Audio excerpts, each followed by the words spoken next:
יצאנו לראות כיצד משפיעה עזיבתו של אורן על קציני המערך. תראו מה יש לאנשופי בחה 10 לומר. מה יהיה? רק התחלתי תפקיד וכבר הוא הולך. התחלתי למרוץ שערות. איך הוא תקע אותי במדבר לכל כך הרבה זמן?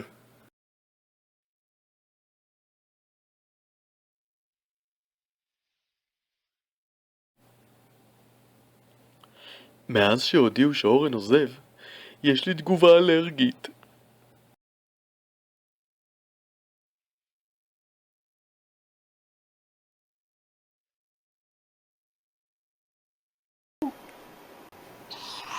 אל תדאגו ינשופי פלמחים, אורן ימשיך לשלוח לכם מיילים בשעות לא שעות או תמונות בוואטסאפ שרק הוא מבין וצוחק עם עצמו. לא זז מפה עד שיש רעיון חדש. הבנתם אותי? למה מה תעשו? תעיפו אותי?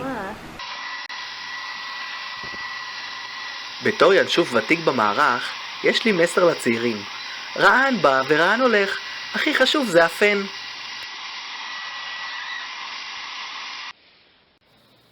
פנק אותי, פנק. אני צריכה עידוד, או שאני אצא לקפס.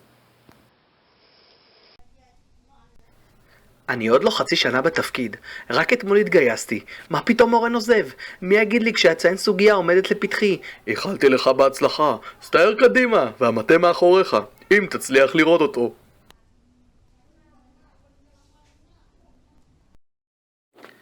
מה אפשר לעשות בשעה קשה כשכזו? אני יודעת, לדפוק את הראש בקיר. נו תגלו לי מי הרעיון הבא, תנו לי לראות, בחייכם. הלם, פשוט הלם.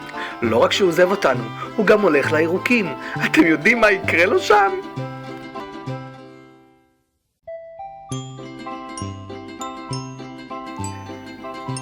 אנחנו הרמ"דים זועקים אורן!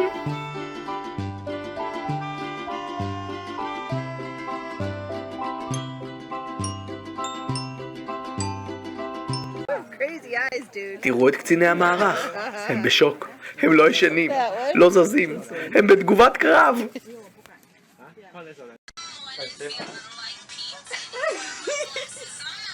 איך אתה מסוגל לרקוד ולשמוח בשעה קשה זו?